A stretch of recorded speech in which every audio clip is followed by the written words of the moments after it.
在卢克索的第二天，因为一大早的热气球项目给取消了，所以就睡了一个小懒觉。起床吃了点早餐，然后完了就坐渡轮过了尼罗河，来到了尼罗河的东岸，然后坐了一个马车，嘚吧嘚吧的到了 Luxor Temple 卢克索神庙的门口，花了大概2个小时左右参观了一下卢克索神庙，然后完了时间已经到下午3、4点钟了，又坐了马车嘚吧嘚吧嘚吧到了加纳克神庙，给这个马车师傅点个赞啊，很英勇的带着我们逆着车流抄小路，很快的就到了加纳克神庙。游览埃及，如果说您的时间特别紧，除了吉萨金字塔外，就说最值得一游的就是加纳克神庙了。而且据统计说是加纳克神庙也确实是埃及所有景点当中，除了吉萨金字塔之外，游览人数最多的景点。加纳克神庙是世界上最大的宗教建筑群啊，占地有200英亩。它的建造是始于公元前2000年左右，也就是古埃及中王朝的时候。整个加纳克神庙可分为4个部分，每个部分都是为了崇拜不同的神而建造的。现在加纳克神庙对公众开放的那一部分是这4个部分当中最大的一部分，这个部分是为了崇拜阿蒙拉这个神而建造的。现在补充一个小知识啊，就是古埃及它在很长的一段期间内都是允许多神论存在的，也就是说人们可以崇拜自己所希望崇拜那个神，比如说月亮神或是战神或是太阳神等等。那这里面就有一个神叫阿梦，这个神的话原来是被描述为是一个隐蔽的神，很神秘的神。然后有另外一个神叫 Ra，这个神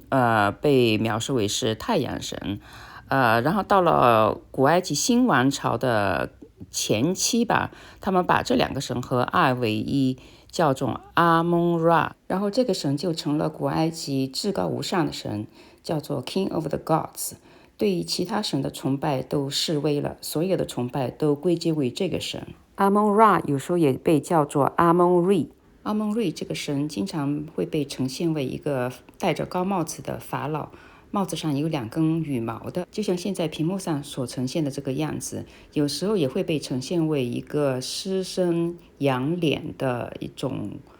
神兽，就像现在屏幕上这个道旁的狮身羊面兽，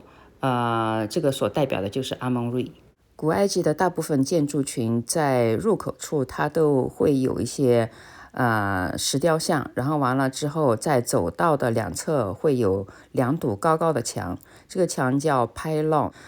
如果这个建筑群大的话，它 pylon 不会只有1组，它会有好几组这样子。像加纳克神庙就是这样。进到神庙里头，另外2种建筑随处可见，就是圆柱子和方尖碑。方尖碑 obelisk 这个是很典型的为了建功立传而建造的一个建筑物，没有太大的实际的功用。我个人觉得啊，因为今天我们没有导游跟着嘛，所以很多东西靠自己的观察。这个方尖碑上它是一般是刻了很多那种古埃及的文字，这个意思应该就是说这个是谁建的，然后完了这个人有什么功绩之类的。但这些建筑当中最吸引眼球的应该还是那些圆柱子，它们数量众多，排列整齐。然后我们在那里看了又看，逡巡许久。像阿克神庙和其他的神庙相比，它最显著的一个特点是它建造的历史非常长。它是在古埃及的中王朝的时候就开始建了，然后历经了大约30个法老的时期，才建到现在这样的规模，一直建到新王朝之后的那个希腊统治时期还在建造，所以它这个规模非常大，是最大的一个神庙。和世上所有古老的东西一样，加纳克神庙也是避免不了岁月的沧桑哈。就是它刚开始是在中王朝的时候建立的嘛，到现在就是经历了这么长时间，它原来的一些很多的岩刻之类的，其实现在都已经给破坏的很厉害。这个破坏的话，其实在古埃及他们还存在的时候就已经开始了。据说是古埃及他们经常是会有一种 recycling 的一种 tradition，说好听点就是在利用吧，就是说之后的一些法老他有可能是会把前任法老建造的东西拿来据为己有，或者是就是把原来的颜刻抹去，刻上自己的光荣事迹的这么一个做法。相信在这个30个长老之间，有的时候也是发生了这样的事情。然后之后古埃及后期希腊入侵的时候，那个时候完全是不同的文化了嘛，所以有对其破坏，想要改变这个叙事也是不难理解。一个现象吧。古希腊统治时期之后，又经历了穆斯林统治以及其他一些势力的统治，然后每一次外来势力入侵的时候，这些记录古埃及原来它的宗教和文化的一些东西就难逃厄运了。现在大家看到的这些柱子它下端一般都是看上去比较平整，然后上端有的时候会看到一些岩刻之类的。这是因为当时那些新势力破坏这些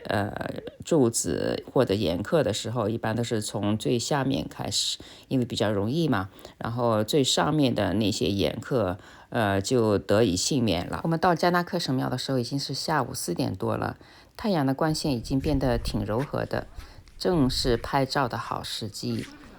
可惜的是，他们5点多开始就要准备晚上的一个灯光盛宴的晚会，所以的话，他5点钟之前必须关门。我们就匆匆忙忙在这里头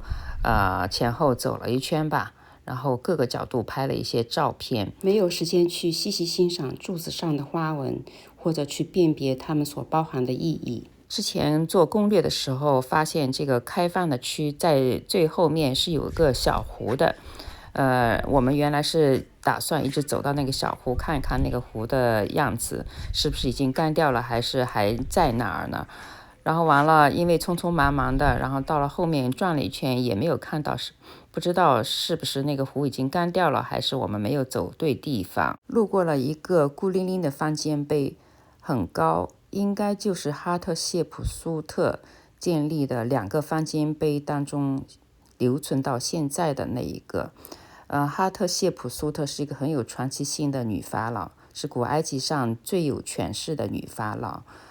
没有之一。她的生平就不具体讲了，有兴趣的同学可以看我之前录的一集关于参观哈特谢普苏特神庙的视频。她的生平还是有点凄惨，但是又挺有传奇性的。然后她也是一位非常有能力的女法老，建造了很多流传到现在的伟大的建筑。经过一个很高的法老雕像，和其他的雕像不同的是，这个法老的小腿那儿有个小小的女性的塑像。这是哪个法老呢？为什么会这么奇怪，有个小小的小女人在那个小腿那儿呢？这个大家先想一想哈，我等会儿会揭晓。一个小提示，之前的我的一个视频里面提到一个几乎可以说是宠妻狂魔的法老，那个法老是谁呀？大家还记得吗？我们一边惊叹于这个神庙的壮丽和辉煌，一边匆匆而过，照了很多照片。然后因为时间快到了5点钟了，神庙的管理人不断地催促剩下的游客往外走，我们厚着脸皮逡巡了，到了最后成了最后出神庙的人。这就是睡懒觉的代价啊！参观完神庙，我们还是坐我们最喜欢的交通工具马车，嘚吧嘚吧的回到了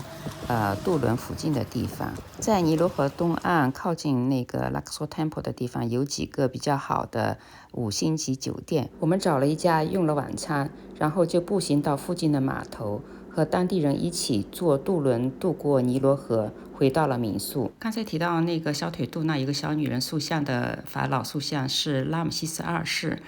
他非常爱他的老婆 Nefertari， 在皇后谷也为他修建了非常豪华的陵墓，这个在前一期当中有介绍哈。但是你看他虽然这么爱他的老婆吧，把老婆和他放一起的时候，那他更爱他自己还是他老婆呢？这就不太好说了哈。